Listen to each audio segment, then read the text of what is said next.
Sí, si les parece, vamos a dar comienzo formal a la actividad, siendo las 10:05 para cumplir con los tiempos. Perfecto. Nuevamente les doy los buenos días a todos y todas y bienvenidos a este conversatorio virtual Resiliencia, Recuperación y Sustentabilidad, Análisis y Conclusiones del Informe de Riesgos Globales 2021, que organizamos conjuntamente SEATS, GDFE e IARCE. Es realmente un gusto compartir esta mañana con ustedes y construir conjuntamente este espacio de debate y de aprendizaje. Mi rol básicamente es contarles un poco el contexto en el que se dio este encuentro. Les cuento que cada año el Foro Económico Mundial, en el mes de enero aproximadamente, presenta un informe con lo que considera son los principales riesgos globales basados en respuestas a líderes que pertenecen al ámbito empresarial, académico y social. En los últimos 15 años, por ejemplo, y alerta spoiler, este informe advirtió sobre los peligros de las pandemias globales. En este sentido, y en un contexto tan especial, consideramos muy importante analizar lo que son los resultados y las conclusiones de este informe con el fin de preparar y reforzar las estrategias de gestión de riesgo basándonos en la premisa de la importancia de actuar en lugar de reaccionar.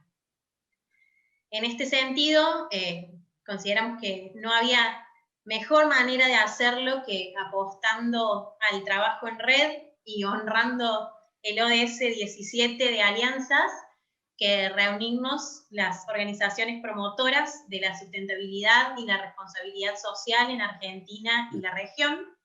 Así que en la jornada de hoy nos van a estar acompañando 4 destacadísimos disertantes, que son Sebastián Vigorito, director ejecutivo del Consejo Empresario del Consejo Empresario Argentino para el Desarrollo Sostenible, SEATS, Javier García Moritán, director ejecutivo del Grupo de Fundaciones y Empresas, GDFE, Luis Ula, director del Instituto Argentino de Responsabilidad Social y Sustentabilidad, IARCE, y moderando y conduciendo este espacio estará Taira Peña, especialista en comunicación y sustentabilidad.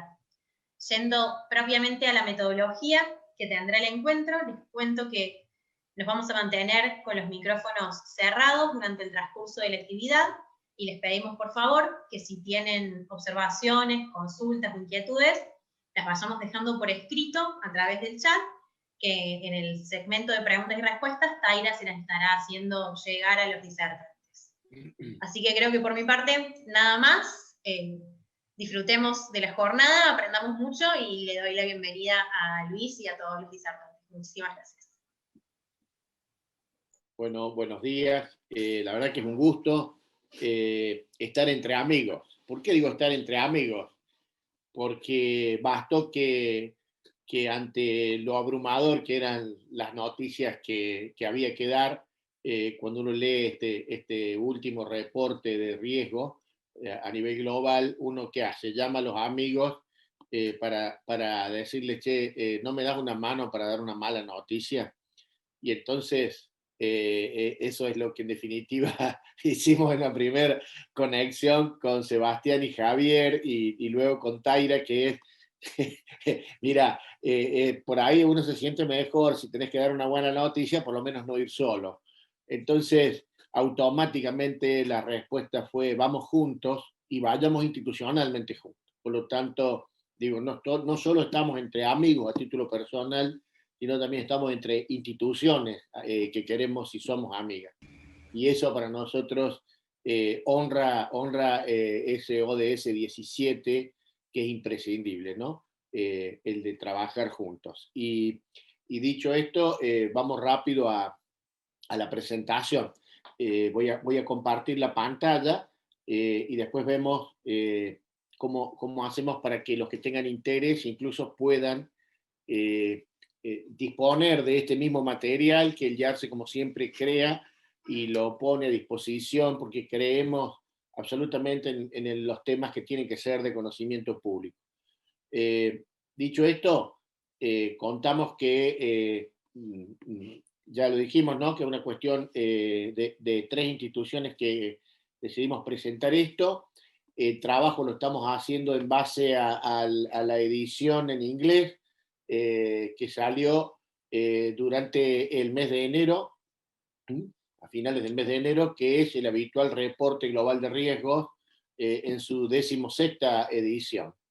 Siempre lo aclaramos porque es lo mismo que ocurre con Transparencia Internacional, cuando da su informe global de la percepción de la corrupción, es que hay riesgos que no pueden ser medidos de manera exacta, pero sí pueden ser percibidos. Y entonces aclaramos esto porque también lo hace obviamente el Foro Económico Mundial, en la percepción de personas y fuentes de opinión absolutamente respetables, la manera en que cada año se construye este reporte. Cualquier error de traducción o de adaptación nos hacemos cargo, digamos, porque en definitiva el sentido literal de lo que se quiere decir por ahí puede tener algún ajuste todavía. Importante partir de la idea de que esto es un reporte de riesgos. ¿Qué son riesgos globales? ¿Cómo define el Foro Económico al riesgo global? Y lo pone precisamente como un evento incierto. Es decir, y por lo tanto puede ocurrir o no. Si ocurre, puede causar un impacto negativo importante para países, para varios países, para industrias o sectores completos, y los riesgos aquí están expresados en términos de una mirada de corto, mediano y largo plazo, es decir, hablamos de riesgo tomando en cuenta 10 años. Hay un micrófono abierto por allí.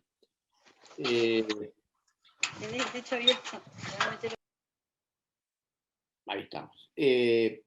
Cuando comenzó el Foro Económico a trabajar con esto, lo hizo siempre usando 5 categorías de riesgo. Hoy mucho más visible esto, pero en principio estos colores, azul, verde, naranja, rojo y morado, violeta, tenían que ver con enfoques y con ámbitos específicos en donde ese riesgo se puede colocar o categorizar. Estas categorías de riesgo no son menores porque además vamos a verlo gráficamente. Hay una cuestión importante en el reporte que nosotros la hemos adelantado aquí por una cuestión didáctica, pedagógica, que tiene que ver con que el foro,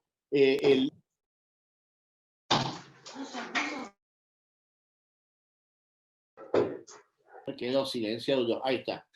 Decía que, no sé dónde quedé con el silencio, pero digo, el foro tiene todos los años de trabajo de acercarnos un glosario, porque cada vez que coloca un nuevo riesgo posible, lo define. Entonces, por ejemplo, cuando habla de el fracaso para estabilizar las trayectorias de precios, define que esto es la incapacidad para controlar, por ejemplo, un aumento, la inflación, o una disminución, deflación, que se tornan inmanejables a nivel general de los precios de bienes y servicios. Es decir, que tanto en la dimensión económica como en la dimensión ambiental, cada uno de los riesgos que van a aparecer en este reporte son claramente definidos allí.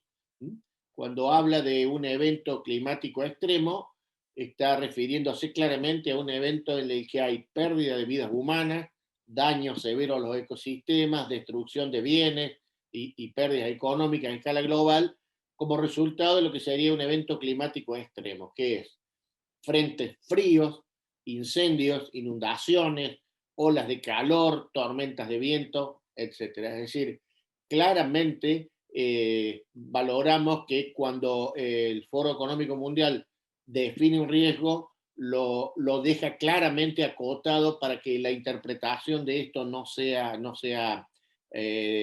tan abierta, digamos, y le dé mayor precisión a esto que aún así sigue siendo una percepción.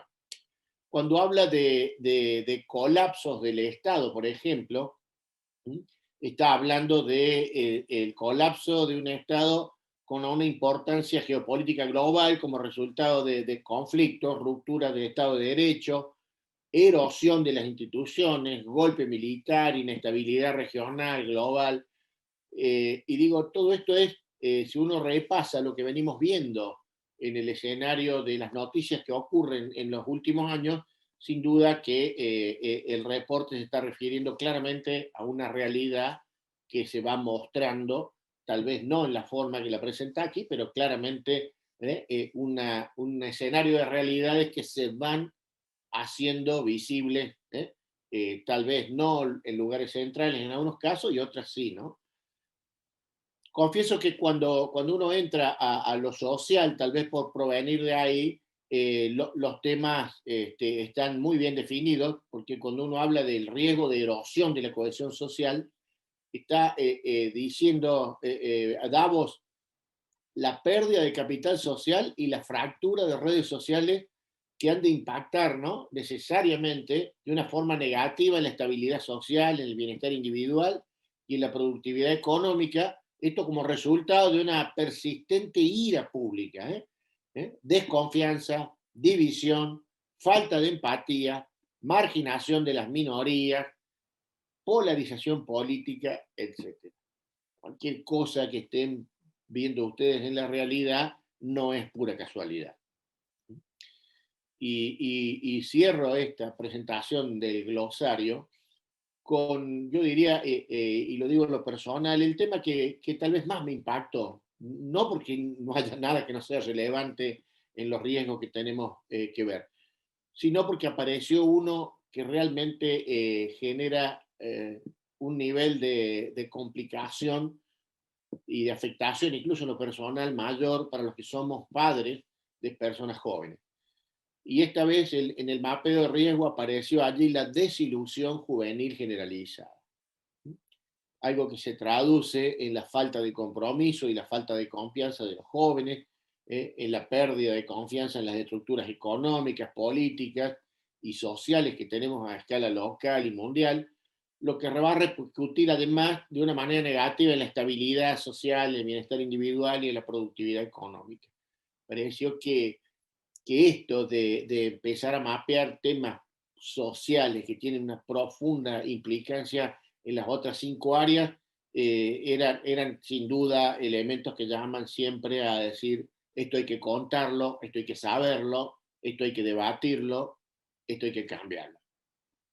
Y finalmente, la quinta dimensión que aborda Davos en su reporte habla de esta dimensión tecnológica, que sin duda que uno lo mira desde el punto de vista del peso que ha tenido, y esto va apareciendo como una cuestión mucho más habitual. Solo me quedo con una de las definiciones, que es, por ejemplo, una inequidad digital aumentada.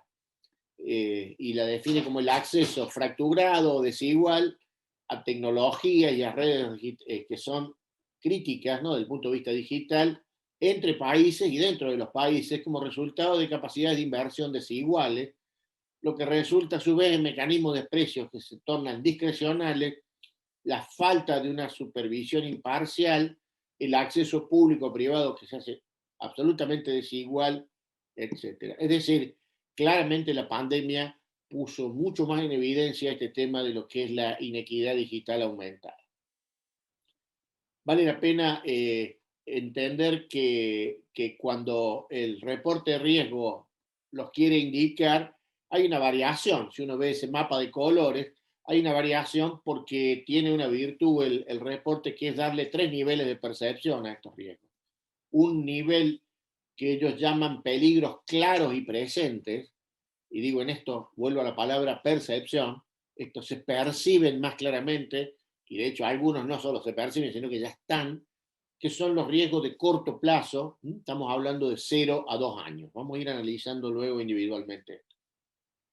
Luego, el reporte indica o identifica lo que ellos llaman efectos colaterales de esos peligros claros y presentes.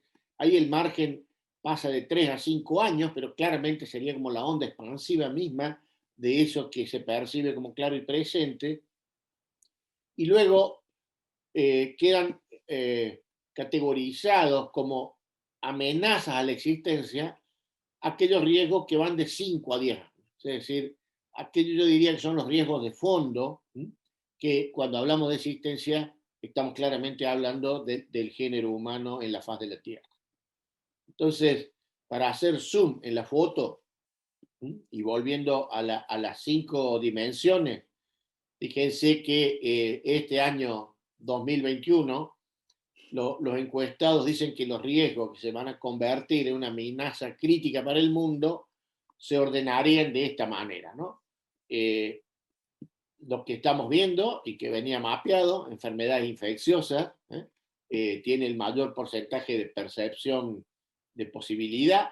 Luego viene la crisis de los medios de sustento para vivir, y están todas por arriba del 50%, junto con el tercer riesgo de corto plazo, que es los eventos climáticos extremos. Luego aparecen dos que tienen que ver con el mundo tecnológico, que es el fracaso de la ciberseguridad, algo que hemos tenido también ya evidencia, por eso están en el corto plazo, y obviamente mucha más evidencia hemos tenido de lo que es el fenómeno de la inequidad digital. Luego se llevan hacia el escenario económico, y ahí el tema todavía es algo tal vez más visible para nosotros como país. Un 38% entiende que el estancamiento prolongado es parte de ese riesgo de corto plazo, la posibilidad de ataques terroristas bajo distintos formatos, ya no el formato solo de un ataque de lo que entendíamos por armas, armas movidas por pólvora, digamos así, sino obviamente ataques terroristas que pueden ir de la combinación de ciberataques con guerras biológicas, ¿no? Y esto es lo que decía que impacta, porque en el corto plazo aparece la desilusión juvenil, ¿eh? como parte de ese top 10, y la erosión de la cohesión social. Esto es esta cuestión que empieza a verse en sociedades fracturadas, divididas, ¿sí? Este fenómeno de la grieta, del enfrentamiento, que tiene que ver además con sociedades que, como decíamos, desde el punto de vista agronómico, yo puedo hablar de la erosión de suelos, que es la pérdida de esa capacidad de que el suelo sea productivo. Esa degradación es lenta, pero muchas veces muy difícil de revertir. Probablemente se puede hacer una comparación absoluta de la erosión de los suelos con esta erosión de la cohesión social, porque sin esa cohesión social es difícil que fructifiquen los procesos necesarios de confianza que hablan del capital social. Y finalmente, un aumento del daño humano al medio ambiente. Es decir, en esto está el corto plazo claramente expresado. Luego viene la perspectiva de los efectos colaterales, es decir, de 3 a 5 años, y lo que encontramos aquí es mucho más azul. Fíjense que esto es más bien económico, porque tiene que ver con, primero, una explosión de las burbujas de activos, es decir, evidentemente esto desnuda situaciones económicas no consolidadas, no claras. Hemos visto algo de eso en el 2008, ¿sí? Y toda la consecuencia ética también que eso tenía. Aparece como segundo riesgo de mediano plazo el colapso de la infraestructura de toda la tecnología de información que estamos utilizando hoy. Realmente cuando uno mira esto en términos de posibilidad es una cosa, y cuando lo ve en términos de impacto es sin duda otra. Obviamente lo que veníamos leyendo recién en el glosario, ¿no? Esta inestabilidad de precios que se torna inmanejable, incontrolable, particularmente cuando esto afecta a bienes que tienen que ver con la alimentación básica. Y ahí viene el segundo complementario con esto, que es la fluctuación de la materia prima, tanto en los precios como en la distribución, en la accesibilidad, y claramente hay también dentro de una variable económica que se dispara, difícil de controlar, empezarían las crisis de deuda, que tienen que ver claramente con algo que nosotros sí conocemos y podemos verificar a diario. Luego aparecen aquí el color naranja, ¿no? Aparece la dimensión geopolítica, y estamos hablando siempre de percepciones que superan el 50%, fíjense, aparecen la fractura de las relaciones interestatales, estos roces duros entre estados, esta presencia incluso de jefes de Estado usando palabras y adoptando gestos que ponen en riesgo esta capacidad de seguir teniendo buenas relaciones entre los estados y las naciones. Obviamente, desde el punto de vista geopolítico, enfrentaremos seguramente, por lo que mapea aquí también, un conflicto serio de intereses. Esos después van a estar ligados también, sin duda, a cuestiones que no son puramente geopolíticas, sino que desde la geopolítica van a ir a los recursos naturales. Y aparecen de nuevo en el mediano plazo el fracaso de la ciberseguridad, es decir, evidentemente en este caso el crimen o el delito podría ir superando la capacidad de hacer seguras las redes cibernéticas, un fallo en la gobernanza tecnológica, y esto es complicado porque evidentemente la gran pregunta aquí sería quién puede controlar estos sistemas cuando se prevé además un alto nivel de concentración, ya mucho más incluso que la económica, entre aquellos que son los dueños de los sistemas y básicamente acá todo el tema de la información que circula por ellos. Y evidentemente, como decíamos antes, este conflicto de intereses viene de la mano de un segundo factor que es la geopolitización de los recursos. Evidentemente, ya no hablamos muchas veces de naciones, sino hablamos de materias primas, lo cual es complicado en términos de seguridad también para los propios países. Cuando vamos a los temas que, como se perciben, amenaza la existencia, y estamos hablando de largo plazo, hasta 10 años, no estamos frente a una película de Spielberg, estamos frente a una realidad posible, sin lugar a dudas, que es el uso de armas de destrucción masiva. Vivimos crisis desde el año 60, ¿no? La crisis de los misiles, hasta hoy sabemos que desde que desarrollamos tecnología nuclear, a partir de ahí vamos a tener otras posibilidades de crear armas de destrucción masiva. Hoy esas armas están, y digo, no solo van por lo que nos imaginamos como grandes explosiones, sino también desde el punto de vista de guerras biológicas. Y nos parecía interesante aquí que también por arriba del 51% la posibilidad del colapso del Estado. Es decir, el Estado como una institución con toda la trayectoria que llevó a la humanidad a definirlo, a crearlo, a controlarlo y a mejorarlo, puede colapsar como tal por la incapacidad de hacerse cargo de gestionar otros impactos que, como venimos viendo aquí, se pueden ir dando de manera sucesiva de aquí a 10 años. Un tema complicadísimo, porque si mantenemos este ritmo, la pérdida de la biodiversidad, que también sigue siendo algo percibido por arriba del 50%, justamente coincide, venimos perdiendo, según WWF, mucha cantidad de especies por año, estamos en un nivel de pérdida de especies de entre el 51 y el 57%, si lo medimos del año 70 para aquí. Evidentemente es un riesgo ambiental, pero es mucho más que eso. Avances tecnológicos adversos que tendrá que ver con que evidentemente no estamos encontrando la manera de resolver algunos temas, pero sí otros que realmente disparen más problemas que soluciones. Crisis de los recursos naturales, y acá estamos hablando de los esenciales como el agua, como el aire, como cuestiones básicas, digo, que tienen que ver con los bienes comunes desde yo diría, proporcionados por la biosfera, y fíjense que la tasa de percepción es alta. Estamos frente a un posible colapso de la seguridad social según el reporte de riesgo. Esto es evidentemente todos los sistemas de salud y los sistemas jubilatorios hechos sobre bases de proyección de largo plazo y sobre modelos de una cierta estabilidad económica y de una cierta cantidad de personas trabajando en el mundo, pueden explotar, pueden colapsar, porque evidentemente el aumento del desempleo, la baja de los ingresos, el empleo informal y demás pueden hacer que esto económicamente no cierre, pero va a ser siempre el emergente de un tema social. Eh, un colapso del multilateralismo sería claramente la puesta en duda de la utilidad de las organizaciones multilaterales que la humanidad fue creando, sobre todo a partir de la Segunda Guerra Mundial.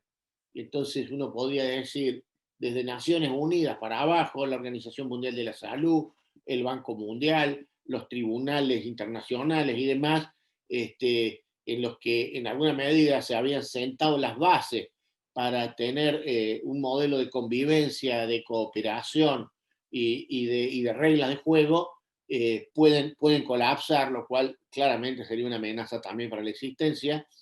La industria como tal podría tener un colapso serio, que tiene que ver obviamente con esta fórmula compleja de limitación de recursos, problemas económicos y sin duda también problemas tanto de producción como de consumo. Y, y este fracaso de todos nuestros empeños por haber hecho algo que valiera la pena y que tuviera resultados visibles, por lo menos para que afectaran mucho menos a las generaciones futuras, que es todo lo que no hicimos bien de cara al cambio climático, a la crisis climática.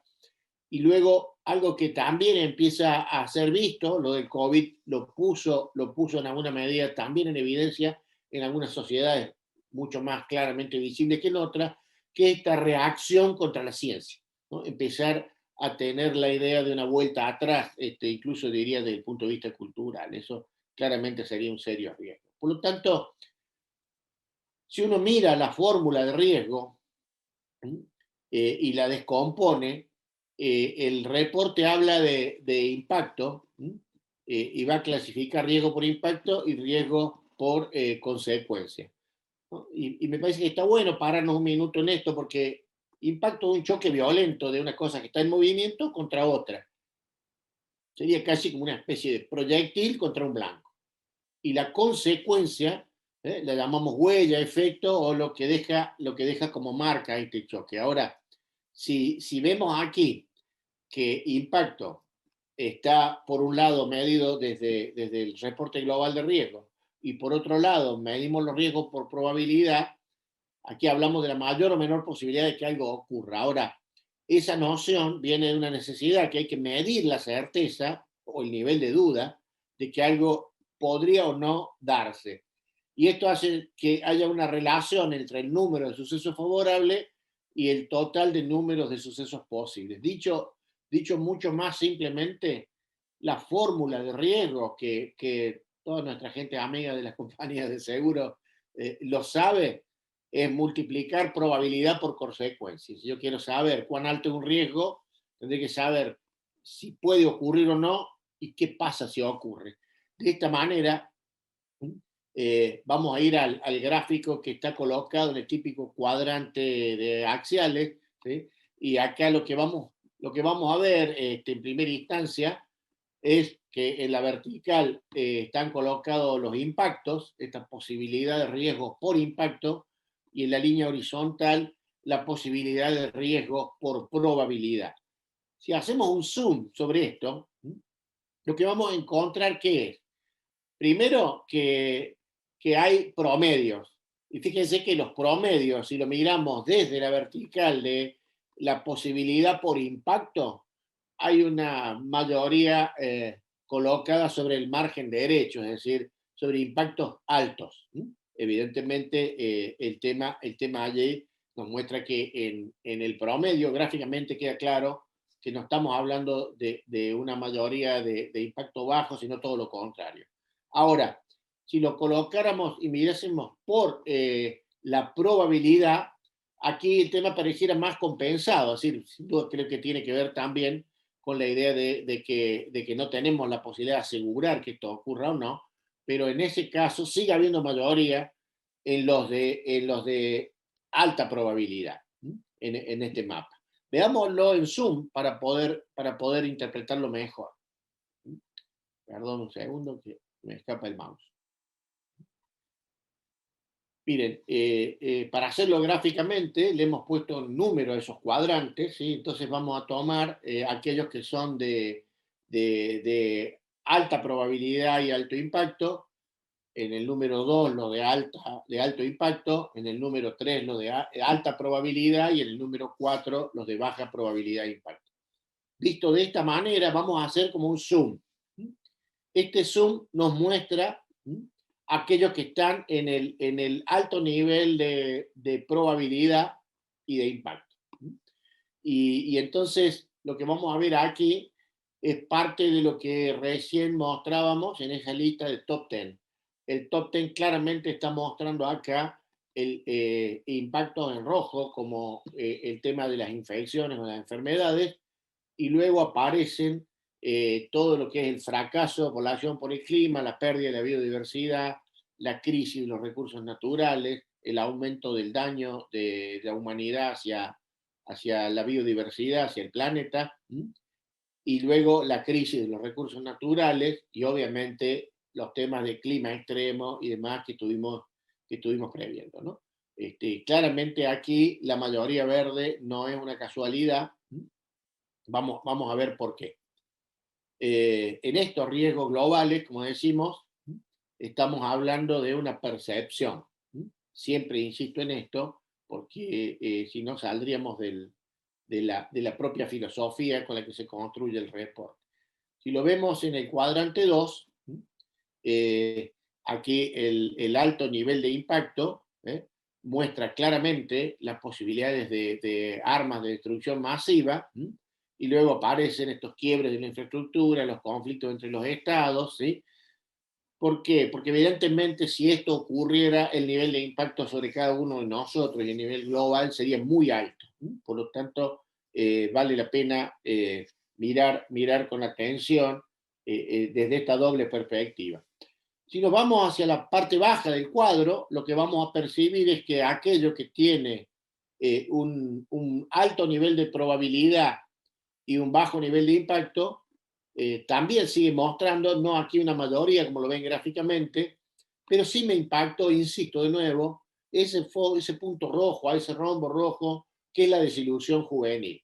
Me parece que es claramente un llamado de atención para todos nosotros, lo mismo que todo lo que tenga que ver con la concentración del poder digital y la consecuente inequidad digital. Me parece que aquí los temas geopolíticos también empiezan a aparecer, aunque están más sobre este cuadrante que podríamos llamar el 4, que es de baja probabilidad y de bajo impacto, que van desde lo que podría ser el colapso del Estado, la posibilidad de que también colapse todo lo que es la infraestructura pública, esta lógica de empezar a perder la racionalidad y la confianza en la ciencia, y volver claramente varios, por lo menos 1000 años o dos para atrás, ¿sí? Y también este colapso del multilateralismo. Ahora, si lo miramos desde el punto de vista de los temas que hacemos juntos, que es trabajar con las empresas, ¿no? Sin duda que aquí los temas económicos también empiezan a aparecer en este mapa mucho más fuerte, por suerte, en lo que es un nivel bajo de impacto y probabilidad. Ahora, volviendo a los 10 años, ¿dónde estábamos parados si lo miramos por probabilidad?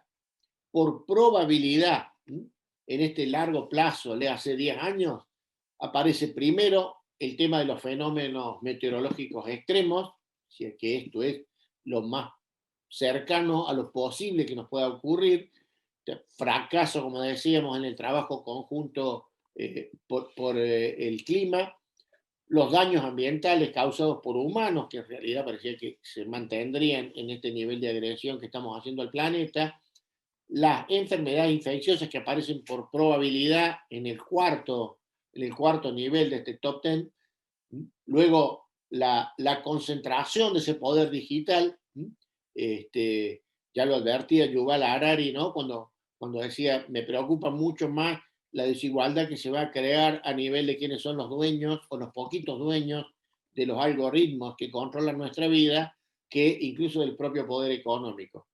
Estamos hablando claramente de un mundo, y el reporte lo dice en algún momento dado, en alguna página, luego lo vamos a compartir. La pandemia dejó mucho más claro la diferencia brutal que se va acentuando. Incluso el propio director de la Organización Mundial de la Salud utilizó la palabra grosera para hablar de la diferencia entre los países. Y si lo miramos en lo digital, ¿ya? Porque no solo es el acceso a la vacuna, esta inequidad digital también se está tornando claramente grosera. La fractura de las relaciones interestatales, esto es la posibilidad de que los países pierdan este concepto de la diplomacia y del diálogo como forma de convivir, de trabajar y de armonizar intereses. El fracaso de la ciberseguridad en un mundo que está montado sobre una lógica de comunicación cibernética y de manejo de la información. Y obviamente algo que uno tendría que verlo a escala global, pero también en la mesa de las familias más pobres, que es la crisis de los medios de sustento para vivir. Esto es, no acceder a las cuestiones básicas que tendrán que ver obviamente con alimentación, vestimenta y techo, ¿no? Y obviamente salud, ¿no? Y luego el reporte clasifica un top 10 de riesgos por impacto. Y acá sí aparecen, desde el punto de vista de qué huella dejan, cuál es la consecuencia. Primero las enfermedades infecciosas, que fíjense que estaban cuarta antes, y vayan viendo cómo este mismo top 10 se va a ir cambiando, porque en realidad acá va a seguir hablando de los mismos temas, pero los va a ordenar de otra manera. Y sin duda, el impacto que va a generar la incapacidad de haber lidiado con el tema del cambio climático está en el número 2. Asusta ver que el número 3 es la disposición y la posibilidad de que se descontrolen el uso de armas de destrucción masiva, algo que ya empezamos los seres humanos con el punto 4, que es hacer desaparecer la biodiversidad al ritmo que lo venimos haciendo en los últimos 50 años, la crisis de los recursos naturales, los daños ambientales que seguimos haciendo como humanos. Sí, Julián. Perdón que te interrumpa, para que vayas redondeando, ya estamos más o menos en Perfecto, tiempo. perfecto. Gracias. Voy a saltear entonces porque lo están leyendo aquí y simplemente quedarnos con esto que siempre a mí, digo, me apasiona ver cómo el reporte cada año se toma el trabajo, no sé quién hace esto, porque para nosotros fue un trabajo chino rehacer estos cuadros en español para la mayor posibilidad de uso y difusión. La verdad que generar la conexión entre los drivers, entre los conductores de los temas, y poder encontrar cuál es la relación lógica entre esos drivers y los riesgos que hemos identificado aquí, que fíjense que desde el punto de vista gráfico han colocado 9, cómo interactúa un tema como la desilusión juvenil con la migración involuntaria, con la erosión de la cohesión social, con la inequidad digital, con las enfermedades infecciosas. Simplemente creo que acá tiene que ver con esto de poder aceptar, entender y respetar la idea de la complejidad, de entender un mundo complejo donde todo es multicausal, pero que sin duda poder ligar estos drivers es clave, y creo que esto es parte de lo que había que agradecer al reporte, que nos ayuda a ver cómo se relaciona y cómo se impulsan estos temas. Finalmente, una cosa que me sorprendió, y aquí terminamos, es que hasta el año pasado, hasta el 2020, el reporte colocaba 5 riesgos y ahora está trabajando con una lógica de 7. Y no me pareció menor.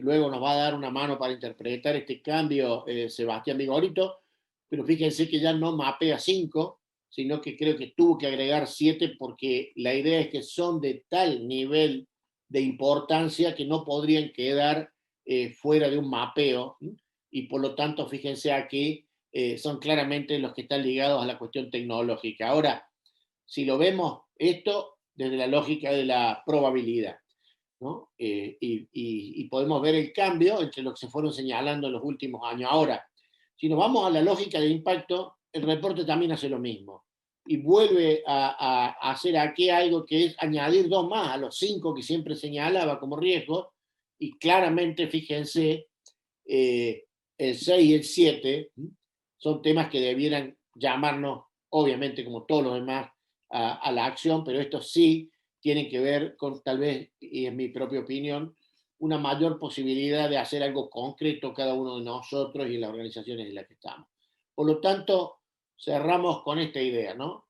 El efecto del COVID nos ha dejado sociedades y economías dañadas, ha dejado ensanchadas las disparidades existentes dentro de las naciones y entre las naciones, y obviamente puede poner en riesgo algo que es vital, que es que no alcancemos ni cerca, porque si ya la tendencia era que no era fácil, que no alcancemos ni cerca a cumplir los objetivos del desarrollo sustentable. El reporte es más largo, lo vamos a compartir, lo vamos a poner en un PDF para que no se deforme simplemente. Y entonces a partir de ahora seguimos con el programa. Juli, yo dejo de presentar aquí y vamos con el programa de trabajo. Muchísimas gracias, Luis. Bueno, entiendo que a continuación iban a dar sus opiniones Sebastián y Javier. No sé en qué orden, cómo quieren empezar, pero adelante. El micrófono, la pantalla es suya. A ver, está Taira la moderadora, pero empiezo yo como habíamos quedado. Exacto. Bueno. Esto fantástico. Es lo que modero. Bueno, yo realmente tengo una observación y una reflexión que la presento hoy, pero en realidad ya la venimos presentando hace rato. De hecho, el año pasado, lo que voy a presentar ahora es el mismo PowerPoint que presentamos el año pasado en más de una oportunidad. Y vamos a cuestionar un poquito, a ver, ¿por qué si nos vienen avisando que después de la curva se termina el camino, cuando llega la curva aceleramos, ¿no? Creo que eso es lo que nos tiene que llevar a la reflexión. De hecho, es más, voy a utilizar, como verán, este es el reporte de riesgos globales de la UEF del año 2019, para mostrar que incluso muchas de las cosas que se vienen dando, que mostró Luis, no son del 2021, casi con el diario del lunes o del 2020, sino que, vamos a llamarle, las voces de alerta estuvieron muchísimo tiempo antes y por algún motivo, o por varios motivos, los tomadores de decisión y los procesos de planificación no han utilizado y siguen sin utilizar este tipo de fuentes para identificar riesgos y enfrentar los riesgos y dar respuesta a esos riesgos a través de diferentes escenarios, herramientas, políticas públicas, digamos, políticas corporativas incluso. Bueno, no sé si se ve acá la primera conclusión. Fíjense que estamos hablando del World Economic Forum. Si el World Economic Forum, hasta el año 2011, 2012, 2013, la mayoría de los riesgos eran celestes. Es decir, que para el World Economic Forum, los riesgos económicos y financieros eran los que se llevaban la mayor parte del peso de los primeros 5. A nosotros nos llamó la atención porque en el 2011 aparece por primera vez un riesgo ambiental entre los primeros 5, pero hay que reconocer que los riesgos de origen ambiental y de origen social estaban entre los primeros 10 y también los primeros 15, documento que también dan a conocer, son no solamente los primeros 5, sino también los primeros 10 y primeros 15. Esta es una primera, digamos, observación y reflexión, que es decir, fíjense como a partir de 2011, 2013, 2014, en adelante, ¿sí? Los riesgos económicos para el World Economic Forum pasan a ser no secundarios, sino que empiezan a entender que los riesgos económicos son consecuencia de otros riesgos mucho más causales, ¿sí?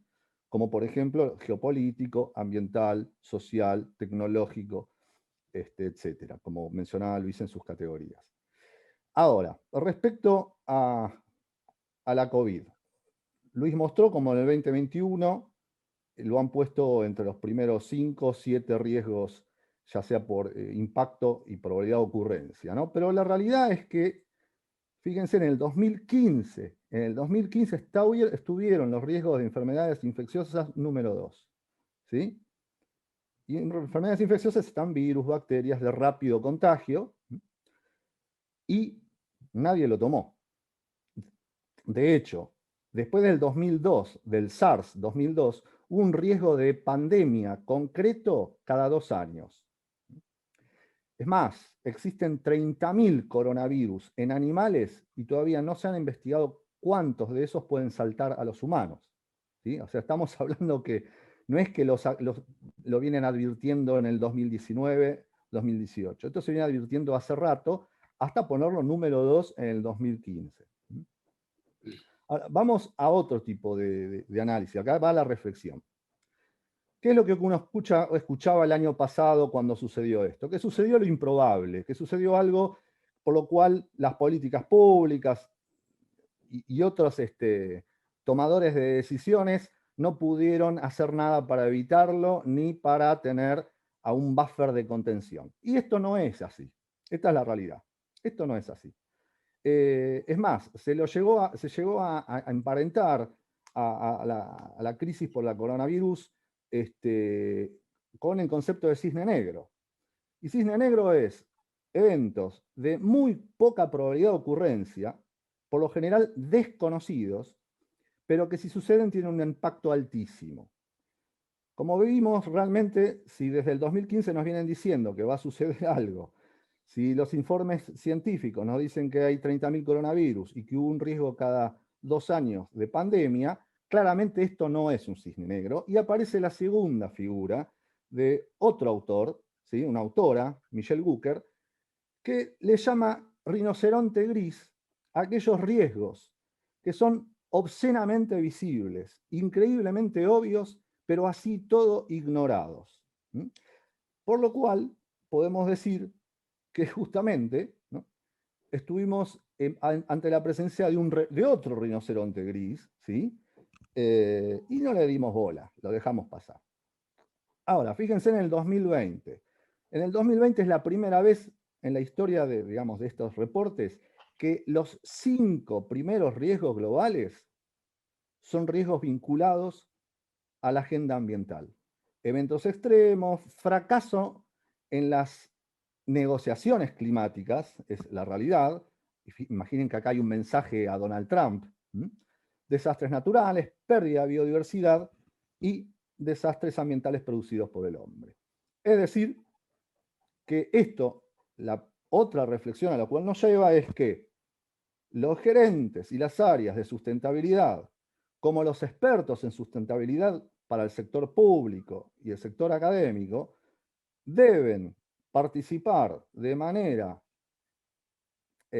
inequívoca e inobjetable de los grandes procesos de análisis de riesgos globales. ¿Sí? Global me refiero a los corporativos principalmente, que es nuestra audiencia hoy, o principal audiencia hoy, es, muchachos, el futuro que se viene, las disrupciones que se vienen, necesitan de respuestas que están en nuestra agenda de sustentabilidad. Así que esa es otra reflexión que quería traer. Por último, hablando de rinocerontes y de los cisnes negros, ¿sí? Acá vemos, ¿sí?, enfermedades infecciosas de rápido contagio y por alta probabilidad de impacto y de ocurrencia, más rinocerontes gris, ¿sí? Eventos extremos, fracaso en la adaptación y la mitigación climática, todo lo que estuvimos viendo hasta ahora con un cambio de orden, pérdida de biodiversidad, etcétera, etcétera. Esto es 2019. Entonces, la pregunta es, ¿cuántos rinocerontes grises más vamos a ignorar? ¿Cómo tenemos que hacer los que lideramos organizaciones como las nuestras para que los expertos de sustentabilidad y las áreas de sustentabilidad sean parte de los procesos de planificación, no solamente de gestión, de planificación y de análisis de riesgo corporativo?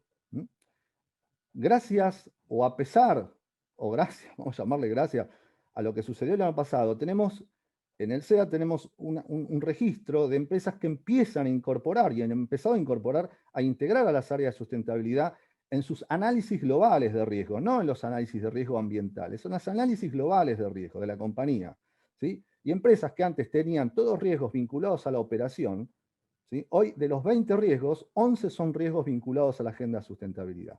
Así que yo acá lo que estoy haciendo es, como se dice, un pledge a favor de la agenda de sustentabilidad, un pledge a favor de las áreas de sustentabilidad que tienen las herramientas para participar de los procesos de planificación y de análisis y gestión de riesgos, y un pledge para que la política pública también deje de ignorar estos rinocerontes grises, porque estamos ya rodeados de estos rinocerontes grises, ¿sí? Bueno, por mí acá lo dejo para el resto de los colegas. Gracias, Sebastián. Y me parece que sería interesante escucharlo a Javier para que complete el panorama de estas reflexiones que estamos haciendo. Gracias, Sebastián, nuevamente. Gracias, Taira. Bienvenidos y un placer estar hoy en este encuentro compartido con amigos. Nos toca una muy difícil, que es analizar estos fenómenos tan apabullantes, ¿no?, que enfrentamos en nuestra gestión de trabajo y también como personas, ¿no?, donde se vuelve inescindible, si se quiere. Así que yo les voy a compartir brevemente algunos aspectos, si se quiere, más de datos cuantitativos para complementar un poco lo que venimos viendo y al mismo tiempo compartirles también una reflexión sobre qué podemos hacer frente a este contexto tan difícil, ¿no? Y en ese sentido, lo que pensaba, por ejemplo, es en algunos datos que por ahí estaría bueno tener presente. Lo que nos hizo perder el COVID-19 durante 2020 es el equivalente, medido en horas de trabajo, a 495 millones de puestos de trabajo a nivel global. 2020 nos dejó ese saldo, 495 millones de puestos de trabajo perdidos, perdón, no 2020, solo en el segundo trimestre del año pasado. Así que cuando estén los resultados de lo que falta tendremos un dato escalofriante. Y para seguir contextualizando en este sentido, solo en el primer semestre del año pasado, en Latinoamérica, nuestro continente, lamentablemente el continente más inequitativo del mundo, 45 millones de pobres nuevos. Pérdidas de trabajo a nivel global, crecimiento de la pobreza exponencial en Latinoamérica, crecimiento de la desigualdad, aceleración de la fragmentación social. Otro dato interesante es que, para entender también dónde estamos parados, en 2020 solo 28 economías crecieron. Y a la vez, en estos análisis se busca encontrarle, bueno, qué cosas positivas puede haber tenido este contexto. Este es un encuentro de resiliencia.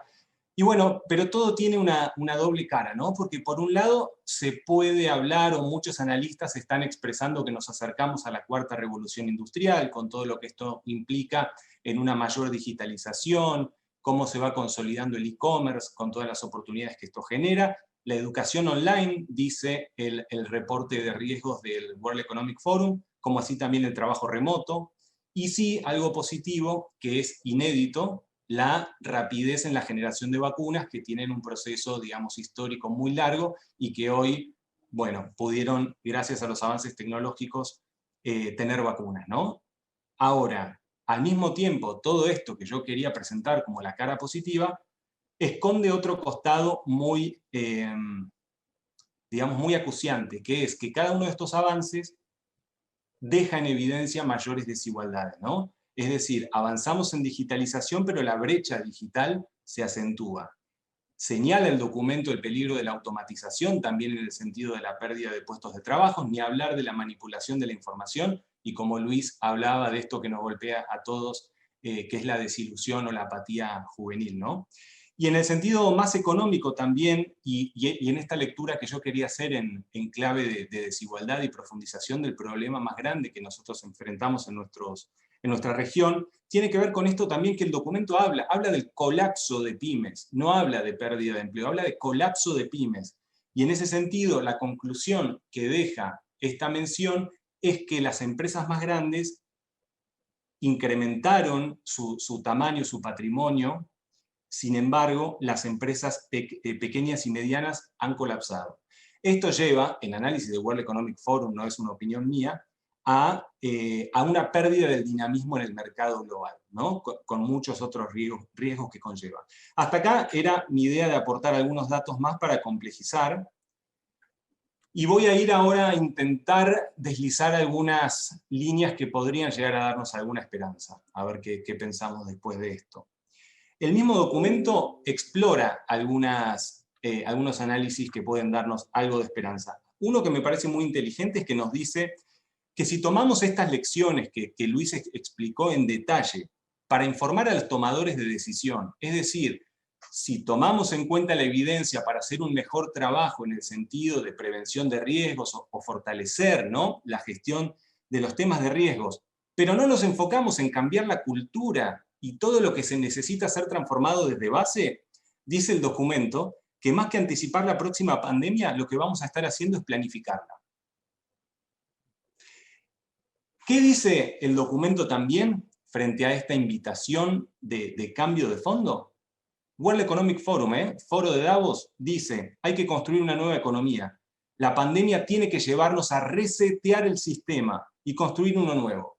¿Qué tiene que tener de característica este nuevo sistema que tenemos que construir? Tiene que poner en el centro a las personas y al planeta. No me parece menor que lo esté expresando de este modo, ¿no?, el World Economic Forum. Y también desliza una serie de recomendaciones que tienen que ver con, en nuestros abordajes también de prevención del riesgo, generar cada vez más enfoques holísticos, integrales, que sean capaces de atravesar distintas dimensiones. Y entre una de las que a mí me gusta especialmente que dice es seguir explorando e implementando nuevas formas de articulación público-privada. Ahora vuelvo sobre esto y empiezo, si se quiere, la idea de la reflexión más bien en clave de esperanza, si pudiera ser posible, y charlábamos con Luis y con Sebas, con Taira, sobre, frente a este diagnóstico tan espeluznante de una realidad catastrófica que se avecina, casi indefectiblemente, ¿cómo podemos hablar de esperanza en este contexto? Y acá va una intuición, si se quiere, más filosófica o que apela más a nuestro corazón como personas, entendiendo que, claro, ¿cuándo hay esperanza? Hay esperanza cuando uno está en movimiento hacia algo, está direccionado, y no cuando está precisamente detenido a la espera de ser atropellado, ser pasado por arriba por la ola, ¿no? Entonces, ese primer punto me parece que quien está en movimiento espera, porque está gestionando algo para que sea de otro modo, ¿no? Creo que nosotros tenemos la fortuna y también el mérito de haber llegado a ocupar roles que tenemos en empresas, en fundaciones, en organizaciones de la sociedad civil, y tenemos también una responsabilidad, ¿no? Lo que pienso acá en clave de esperanza es que nosotros no nos quedamos quietos, ¿no? Independientemente de la capacidad de traccionar cambios de fondo que podemos en las estructuras de nuestras organizaciones, si hay algo que no hacemos es quedarnos quietos. Y ahí radica algo de la esperanza. Y quiero profundizar esta idea porque a veces, cuando se discuten este tipo de problemas tan enormes, como también los aspectos de la política, decisiones de gobierno, a veces caemos en la tentación de señalar, de juzgar, de condenar y llegar a algunos dictámenes como escuchamos muchas veces de nuestras bocas, este país es una porquería, ¿no? Y yo creo que llegamos a esos dictámenes porque perdemos de vista que somos parte del problema. A mí me gusta encarar este tipo de reflexiones que me parece a mí que hay una sola manera de encararlo, y es, si nos reconocemos parte del problema, podemos ser parte de la solución. Si no, no hay esperanza, si no esperamos y quedamos exclusivamente a merced de otros que tienen que hacer cosas y yo no tengo nada para aportar, ¿no? En ese sentido, creo que hay que volver sobre la esperanza, porque escindirnos, disociarnos de los males que nos agobian, más que mantenernos asépticos, ¿no? No afectados por esos males que yo señalo fuera de mí, lo que hago es caer en la apatía, y desde esa apatía no hay nada bueno que pueda surgir. Entonces la pregunta que queda a continuación, casi con evidencia, es, bueno, uno, ¿qué estamos haciendo? O por lo pronto, ¿qué podemos hacer en este contexto?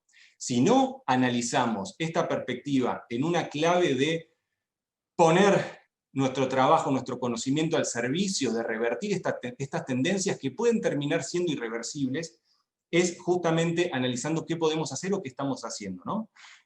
Porque, digamos, el primer paso, si reconocemos que algo podemos hacer, aunque no más sea un movimiento intelectual, ya nos predispone de otra forma a enfrentar estos males que nos agobian. Y hoy estamos llamados a cooperar más que a competir, e incluso si nos animamos a repensar estructuras, repensar economías, hay quienes están hablando en voz alta de modelos de colaboración extrema. Bueno, dependerá de nosotros si nos animamos a romper esas miradas que hacen tanto foco en el bien particular y menos en el bien común, y si somos capaces de responder a esos desafíos, y sin ir más lejos y bajando por ahí ahora un poquito a algo más pragmático, necesitamos expandir las capacidades de impacto de nuestras organizaciones. Estoy pensando, si trabajo en una compañía que tiene un foco delimitado de actuación, llevar de manera urgente esos temas, esas agendas sensibles a las cámaras sectoriales, y digo cámaras sectoriales del negocio, poder encarar conjuntamente, ¿no? En un ámbito corporativo, sectorial, que vela por los intereses genuinos de esas compañías, de esa industria, de ese sector, incorporar también estos aspectos para trabajar en conjunto. Pienso también en los posicionamientos políticos e institucionales que hacemos, cambiando el foco de ese señalamiento en donde estamos acostumbrados a un sector privado que muchas veces se limita a exigir lo que los estados tienen que hacer para garantizar un normal desenvolvimiento o un esperable desenvolvimiento de los negocios y de las operaciones, que no le quito nada de legitimidad, solo que pienso que además de señalar con una cantinela que aburre por ser repetitiva y que no innova en modelos de abordaje, de narrativas, creo que es fundamental hacernos cargo que además de decir lo que necesitamos, tenemos que expresar lo que podemos dar, pero lo que podemos dar de manera conjunta, de manera colectiva, colaborativa, asociada. Decía el documento del World Economic Forum que tenemos que generar nuevas formas de articulación, y acá necesitamos salir del voluntarismo. A ver, hay puntos de partida inexorables que tienen que estar indefectiblemente, como por ejemplo, hay que instituir consorcios de articulación, hay que crear mesas multiactorales, agencias de desarrollo, o los mismos consejos económicos y sociales que promueve el gobierno a nivel nacional, llevarlos a las ciudades. Ahora bien, ¿basta con esa expectativa de generación de confianza? ¿O tenemos que darnos instrumentos que sean capaces de incidir en la cosa pública con acuerdos que se sostengan más allá de las personas y las buenas voluntades o los buenos compromisos?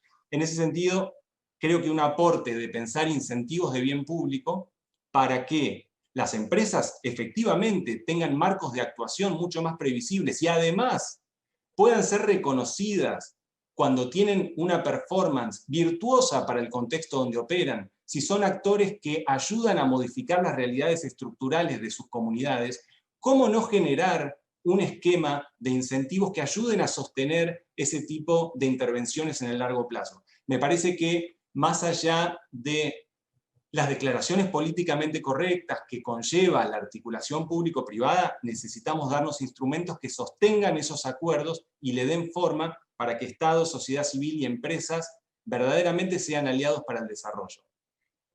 Necesitamos nuevas economías que no solo extraigan valor, sino que creen valor. Necesitamos más propósito. Y el propósito es imposible evaluarlo sin verlo desde una perspectiva personal. Necesitamos más ambición en este sentido, ¿no? Y cuando hablo de ambición, no es pensar en el interés particular, sino en un interés común, y en ese sentido toda vocación nos lleva, ¿no? En tanto y en cuanto es una vocación genuina, nos lleva necesariamente a aportar un bien tangible a otro, ¿no?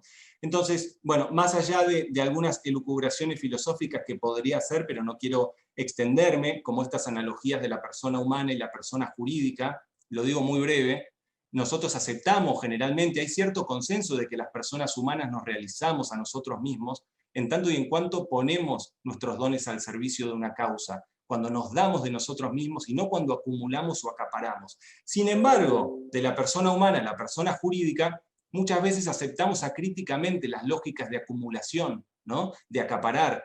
No quiero ahondar en esta idea, pero me parece que es muy elocuente lo que pasa con el fenómeno de las vacunas, cuando hay países que quintuplican a su población en dosis de vacunas cuando hay países que no tienen ni siquiera la capacidad de acceder a una muestra, ¿no? Entonces, esas lógicas deberíamos hacer el esfuerzo por unificar, ¿no? Esta lógica de la persona humana y de la persona jurídica y hacernos cargo de la capacidad que tenemos de transformar esas estructuras. Termino con dos figuras. Una es la idea de Charles de Foucault, cuando Charles de Foucault habla de la figura del santo. Y no voy a decir ningún aspecto que tenga que ver con una referencia mística, sino el santo desde una perspectiva social, que Henri Bergson también decía que puede ser equiparable al poeta o al héroe. Bergson decía que el santo es aquel que deja pedazos de su alma en los bordes filosos de la realidad. Hoy sí que analizamos bordes filosos de esta realidad que nos lastima. No se me ocurre otra manera de encarar los desafíos institucionales si no nos interpela desde el punto de vista personal. Y en ese sentido creo que la referencia de Foucault nos puede ayudar a entender que necesitamos darnos. Y sí termino con la otra figura, que es la del sabio judío Hillel en el siglo I a.C., que se hacía 3 preguntas. Y las preguntas no las voy a analizar, las voy a dejar porque creo que son suficientemente elocuentes. Hillel decía, frente a la realidad del contexto, se preguntaba qué hay que hacer. Pregunta 1. La pregunta 2 era, ¿quién lo va a hacer? Cuando todos ya sabemos cuál es el diagnóstico. Hoy vimos lo que dice el World Economic Forum. Sabemos qué hay que hacer. Nos preguntamos, ¿quién lo va a hacer? ¿Por qué no lo hago yo? Y la última es, ¿y si no lo hago yo, entonces quién soy yo? Dejo ahí. Bien. Yo la verdad que después de todas estas exposiciones y después de lo que nos trajo Javier, es como que, y viendo los comentarios que hay en el chat, creo que hay una de las funciones de este encuentro que se cumplen, que es la de generar una conversación que nos permita pensar, una conversación que nos interpele y una conversación que nos permita discutir, hacer un intercambio, ¿no?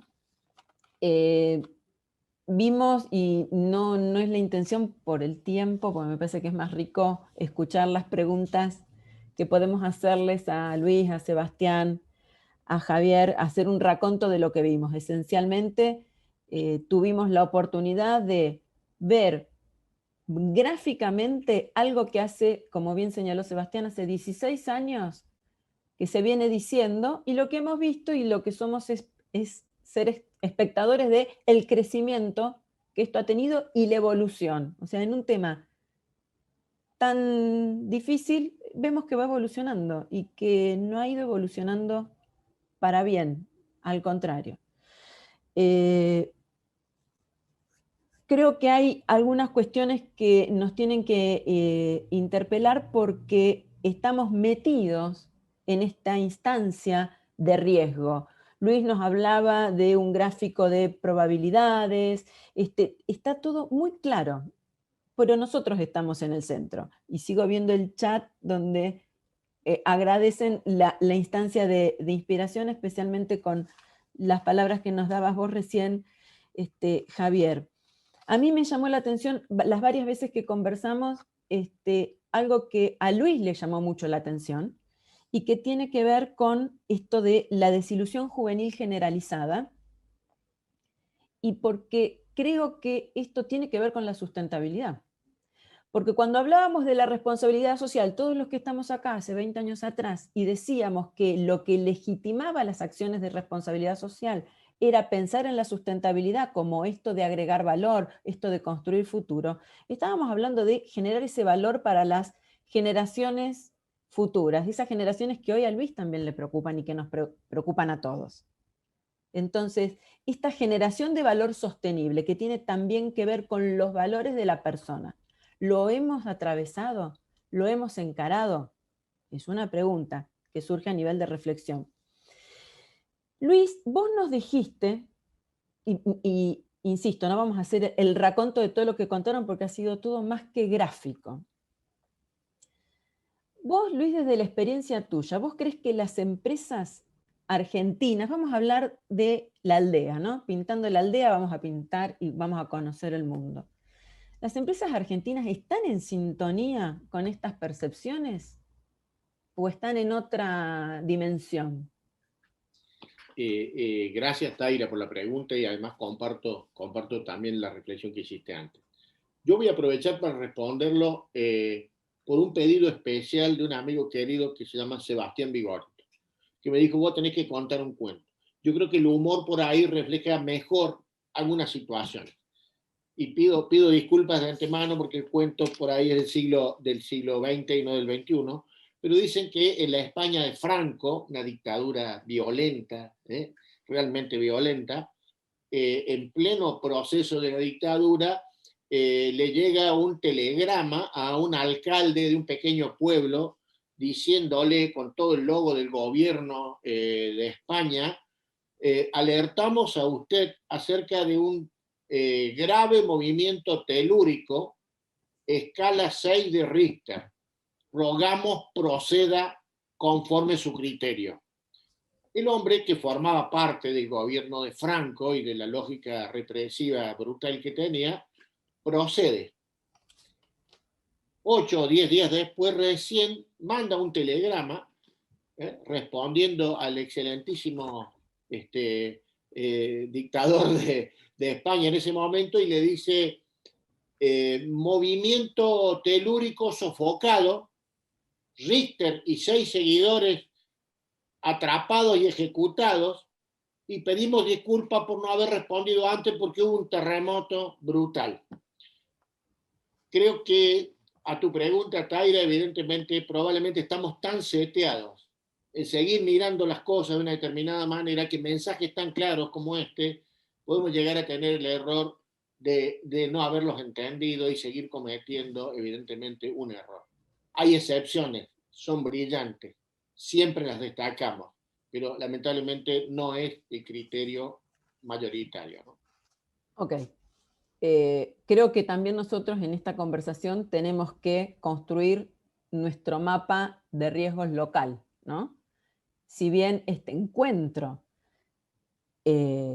apunta a, como decía Luis, compartir una mala noticia entre todos, es como que nos damos coraje, también la idea es asumir esto de, yo no puedo cambiar eso, pero sí puedo cambiar lo que voy a hacer con esto.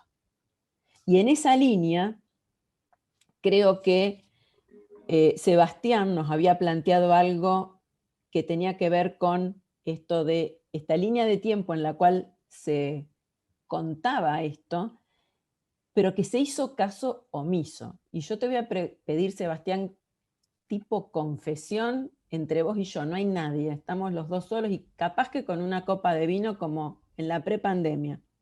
¿Qué es lo que faltó para que, y hablo de lo local, pintemos la aldea, qué es lo que faltó para que eso no se haya visto?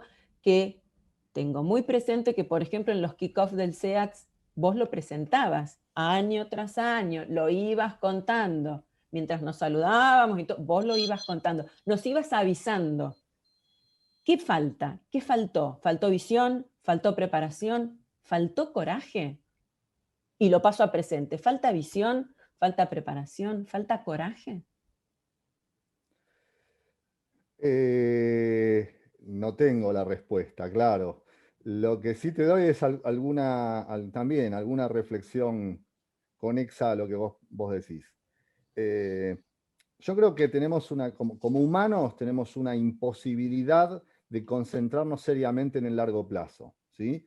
Las neurociencias hablan de la amígdala como una parte del cerebro que te retiene en el corto plazo, porque cuando te pensás a poner en el largo plazo, te puedes distraer de un oso que en la época de las cavernas te podía comer, o te puedes quedar sin el agua que tenías que tomar, digamos, ¿no? Hoy, digamos, tenemos esa explicación, pero tenemos una explicación y la verdad que tenemos una crisis de liderazgo, que acá tenemos que hablar de eso. Hay una crisis de liderazgo generalizada, liderazgos políticos, liderazgos empresariales, liderazgos religiosos, liderazgos sindicales. Hay una crisis de liderazgo, pero no porque son malos los líderes, sino porque cambió el rol del líder, ¿sí? Como cambió el rol de la empresa en un nuevo contexto. Entonces, digamos, esa falta de liderazgo y esa berretización de las élites, ¿sí? Disculpen por el inglés antiguo, la berretización de las élites, que era hace 20 años en el World Economic Forum, eran reuniones de élite. Esa berretización genera, digamos, entre otras cosas, malas decisiones, ¿sí? Malas decisiones pasan por esto, por no asignar recursos a donde se tienen que asignar, y claramente que todo lo que tiene que ver con la prevención, con la generación de escenarios, con el largo plazo, ¿sí? Es morfado, hablando también en inglés antiguo y un poquito en sueco, se lo morfa, digamos, la dictadura del corto plazo, porque es una dictadura la del corto plazo, una dictadura que encima nos gusta, porque nos hemos vuelto cortoplacistas, ¿sí? Nos sentimos cómodos con la improvisación, es más, nos decimos, ¿sí? Este es un genio de la coyuntura, y en realidad son disvalores, la verdad que estamos hipotecando el futuro, dejando de ver cosas que no, che, cuidado, en la próxima cuadra hay un pozo, y vos decís, bueno, no, pero mirá qué buena la música están pasando en este momento, ¿sí? En la FM 100. ¿Sí? Entonces, ahí tenemos un tema donde las crisis de liderazgos han devaluado el concepto de planificación de largo plazo, muchas veces justificado erróneamente con que no, pero estamos yendo a un mundo completamente incierto donde las variables cambian hora a hora, entonces no tiene sentido. No, más que nunca hay que planificar, equivocarse en la planificación, retroalimentar los sistemas de planificación y volver a planificar y trabajar con escenarios, porque ustedes fíjense, vimos un mapa de riesgos donde no hay probabilidades de ocurrencia, son percepciones, y así todo pasan. Entonces, ya nadie está diciendo que hay que hacer un cálculo actuarial para sacar una caución, un seguro ante uno de estos escenarios. No, tenemos que trabajar con escenarios y estar preparados, aunque sean mal preparados, para esos diferentes escenarios, que no sabemos cuál va a suceder. Bien. Pero alguno va a suceder. Una cuestión que tengo clara es que quien modera también puede fomentar la discusión, ¿no? Por supuesto. Y una de las cosas que creo es que ha sido muy políticamente correcto en cuanto a hablar el tema de la preparación. No coinciden con que tengamos que estar mal preparados porque hemos tenido muchísimo tiempo para prepararnos bien y que las áreas de sustentabilidad, como nos decía Luis, que tienen que, y como también nos decías vos, tienen que hoy asumir y sentarse en lo que es la planificación, tienen que estar bien preparadas. Sería un error colosal que encima que tuvieron tiempo, que tuvimos tiempo, que nos avisaron, encima lo hagamos mal. Entonces creo que también ahí es donde tenemos que subir la vara. Este espacio se generaban preguntas también desde el chat, lo que el chat está compartiendo son reflexiones. Una de las reflexiones que compartió en el chat y que me parece muy, muy atinada es la siguiente. Nos la decía Marina González Ugarte, que me lo compartía y lo comparto porque no es una reflexión propia. Ninguno de los riesgos se refiere explícitamente a la corrupción.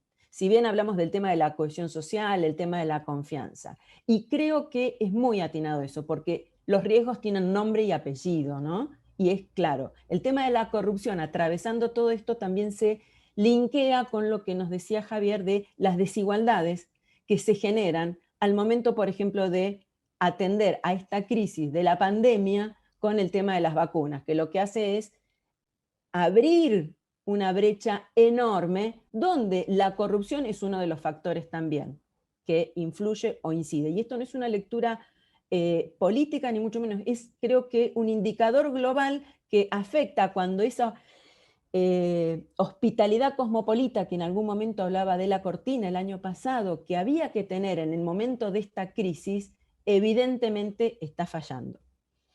Javier, yo te voy a hacer una pregunta. Espera, porque yo anoté todo muy prolijamente. Vos hablabas de que había que hacer como una especie de reseteo, ¿no? En nuestra aldea. ¿Cuáles serían las 3 cosas que hay que resetear? Ya, ¿vieron cómo tenemos en la compu? Ya hay que resetear 3 cosas. No hay mucho tiempo, ya. Sí, lo dice digamos, es más relevante que lo diga yo, lo dice el mismo reporte global de riesgos ¿no? del Foro Económico Global, lo cual le da mayor autoridad y mayor legitimidad, incluso en el colectivo del sector privado, ¿no? De la inversión privada. ¿Qué hay que resetear ya? A mí me parece que esto, a ver, puede parecer una idea, pero va a ser algo absolutamente pragmático. Si no cambiamos el modo de hacer, digo institucionalmente, y partiendo siempre de la autocrítica, porque es tanto más fácil señalar lo que hace mal el otro, no va a haber mercado sobre el cual nuestras empresas funcionen, ¿no? Y de verdad, y esto que ya no me acuerdo si es Michael Porter, si es Luis Ula, o cuál de estos grandes pensadores globales, esta idea de que no hay empresas exitosas en sociedades que fracasan, o Schmidt-Heine. Stephen Schmidt-Heine, desde Avina. Pero me parece que cada vez va a ser más palpable.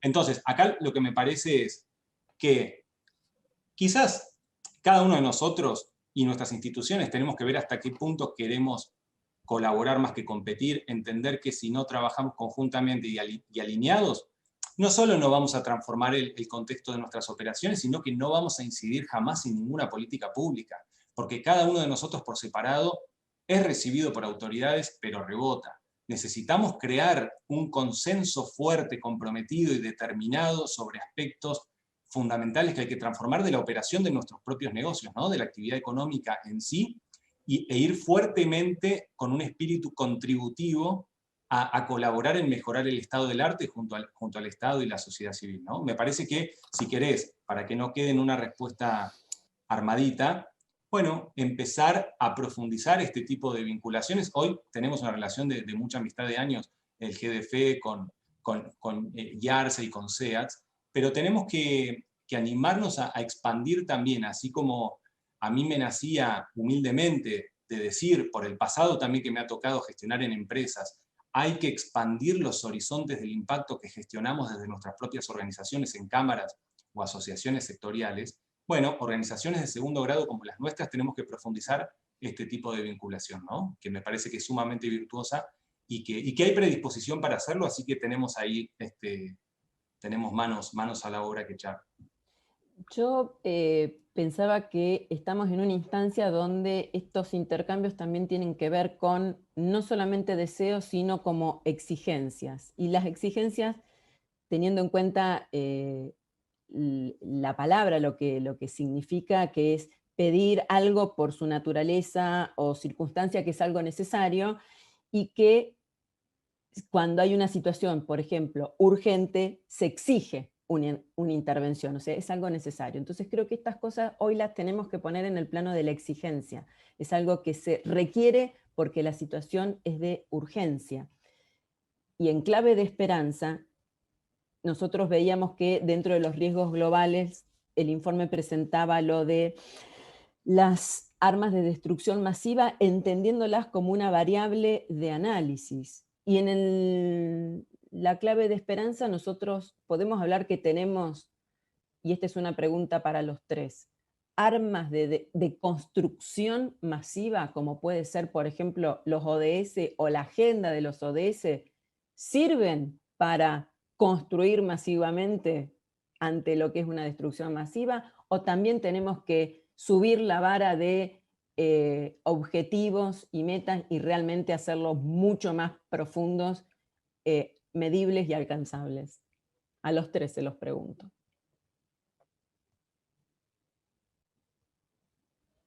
Vamos, Ula. Está silenciado, Luis. Sí, yo pensaba en lo siguiente, ¿no? Y anotaba la reflexión de Javier cuando muestra este desfasaje profundo que tenemos a nivel del desarrollo humano. Por un lado, hemos desarrollado una capacidad tecnológica que se pone en evidencia con las vacunas, esta cuarta revolución industrial, el e-commerce, toda la tecnología y la informática. Ahí parecemos que sí somos sapiens sapiens, pero de golpe, la actitud que tomó la humanidad con las vacunas, la actitud que tomaron los principales líderes con las vacunas, el tremendo nivel de desigualdad de acceso a todo el conocimiento que viene por la vía digital, la escala real de valores que estamos mostrando en medio de la pandemia y estas actitudes individualistas de las naciones, de las empresas, de los líderes políticos, nos muestran que también hay un demens demens, un sapiens demens. Creo que evidentemente urge equilibrar ese desarrollo, y por eso está bueno, y vos la mencionaste, Adela Cortina, recuperar a las personas que nos están inspirando en este tema ético, porque creo que finalmente todo esto no es ni más ni menos que la expresión de una profunda crisis ética, y vos lo dijiste, el cor ruptus, ese corazón roto, que nos permite seguir viviendo aún con una realidad que creemos que está dividida, y no está dividida. Bien. No sé si Javier, Sebastián, quieren agregar algo Yo puedo a la decir pregunta. algo, sí, sobre los ODS. Creo que hay que convertir lo que los ODS señalan, que goza precisamente de consenso universal en cuanto a su necesidad de llegar a esa Agenda 2030 con ciertas transformaciones. Creo que sería bueno tomar los ODS como plataforma universalmente aceptada, digo, aceptada por las empresas, los gobiernos y la sociedad civil, para generar los instrumentos que aceleren esas transformaciones y salir de declaraciones bien intencionadas que no cambian, ¿no?, las cuestiones de fondo. Me parece que hay que hacer mucho trabajo en esa incidencia en políticas públicas, creando esos instrumentos que aceleren el cambio. Bien, gracias. Bueno, yo no tengo mucho para agregar, simplemente diría a Taira que somos protagonistas de una película y que no somos conscientes que somos protagonistas de una película, entonces tenemos una visión sesgada de los avances que ha habido en los últimos 10, 15, 20 años. La realidad es que cuando uno incluso ve el mapa de riesgos de la UEF, cuando yo les mostraba que hasta el 2010, 2011 no había otro riesgo que económico y financiero, y empiezan a aparecer los riesgos sociales, geopolíticos, ambientales y luego los tecnológicos, es porque justamente ha habido un avance en nuestra agenda. Hemos logrado, ¿sí?, mostrarle al mundo de que nuestros temas no son temas, ¿viste? No, esto es un nice to have, estamos todos, ¿viste?, agarrados de la mano por un planeta mejor, sino que estamos hablando de riesgos que van a afectar la funcionalidad de las sociedades, de los sistemas, ¿sí? Así que yo ahí veo un punto digamos, de avance. Otro punto de avance, Taira, es si vos comparás la respuesta de las empresas ante las crisis, vos fuiste colega mía muy cercana en el 2001, las empresas no dieron respuesta a eso porque no había vasos comunicantes, no había como dice Gustavo Grau, el tubito que te lleva a donde tiene que llevar tu liquidito. Bueno, no estaba armado eso, no había una agenda de RCE, y por eso con Taira fuimos los fundantes de decir, bueno, tengamos una movida de RCE a nivel local para tratar de profesionalizar todas estas ganas de ayudar y llevarlo a algo que sea mucho más, digamos, va la redundancia, profesional y mucho más, y bueno, y eso sucedió, digamos, ¿no? Nosotros tenemos registros, que incluso la encuesta que hemos hecho con Justo Villafani y Asociados quedó claro ahora que las empresas que tenían una política de sustentabilidad robusta, con estrategias y con herramientas, dieron una respuesta ante la crisis increíblemente mejor que aquellas que no. Esa es la realidad. Ahora, dieron respuesta ante la emergencia. Gestión, ¿sí? Pero ahora lo que nos queda, y acá me pongo en ambicioso, y por eso parezco un poco pesimista, nos queda que estas áreas que hoy son reconocidas entre las compañías por decir, bueno, esto que se encargue, ¿no? Incluso hasta, bueno, nos metimos en Seamos Uno, bueno, avisarle a la gente de RCE y sustentabilidad. Clarísimo, nos posicionamos como parte de la solución ante estos temas. Ahora es, flaco, mirá, discúlpame, ¿viste los análisis de riesgos globales que siempre te da lo mismo? Que te corta la cadena de pago, que tenés un ciberataque, y que tenés una caída en la macro. Bueno, tenemos que agregar algunos que tienen que ver con lo mío, ¿sí? Se acaba de ir un colega de San Miguel, la empresa citrícola, donde ellos claramente lo están haciendo y han identificado riesgos y han evitado situaciones no deseadas gracias a haber desarrollado ese músculo en la planificación y en el análisis de riesgo. Bueno, era simplemente eso, decir que estábamos por ahí un poquito pesimistas por estar viendo la película en tiempo real, nada más. Bien. Gracias, Sebastián, desde lo personal y lo profesional. También te lo agradezco. Vamos a ir cerrando el encuentro. este era un encuentro de esperanza, porque la desilusión juvenil en la que se está inmerso y que es un riesgo, la tomo también como propia, y la tomamos como propia, porque la desilusión no es solamente de los jóvenes. La desilusión también es de las generaciones que tenemos que seguir bregando por construir un mundo mejor, que es lo que en síntesis y esencialmente propone el mundo de la sostenibilidad. Yo quiero cerrar este encuentro primero agradeciendo mucho la participación activa de los expositores, pero también de los colegas y amigos en el chat. Y creo que hay que, como esperanza, cargarse una mochila o cargarse en la mochila un trabajo que es, como decía Javier, poner al servicio lo que podemos hacer con excelencia profesional, con coraje personal y organizacional para encarar las cosas que haya que encarar, para que en nuestra construcción del próximo informe de riesgos hayamos podido hacer algo y hayamos podido mover esa aguja y no ser espectadores de una película de terror o de ciencia ficción o de realismo puro. Y creo que también tenemos el desafío de estos modelos de colaboración, como puede ser esta acción de hoy de IARCE, SEATS y el GDFE, sea también un modelo de colaboración extrema. Exprimirla mucho más, alcanzar un nivel de exigencia mucho mayor, porque eso es lo que en el fondo se nos está presentando. Ponernos al servicio de una manera en la cual hasta nos duela, pero eso es porque vamos a estar comprometidos con nuestra vida, con nuestra profesión y fundamentalmente construyendo este mundo mejor. Quiero, en nombre de Javier, de Luis, de Sebastián, del equipo de IARCE y de SEATS, agradecerles la convocatoria y creo que el desafío está planteado. Estas conversaciones ayudan a que el corazón se ponga en sintonía también con el cerebro y viceversa. Así que muchísimas gracias y buenos días para todos quienes han acompañado este encuentro. Aplausos para todos.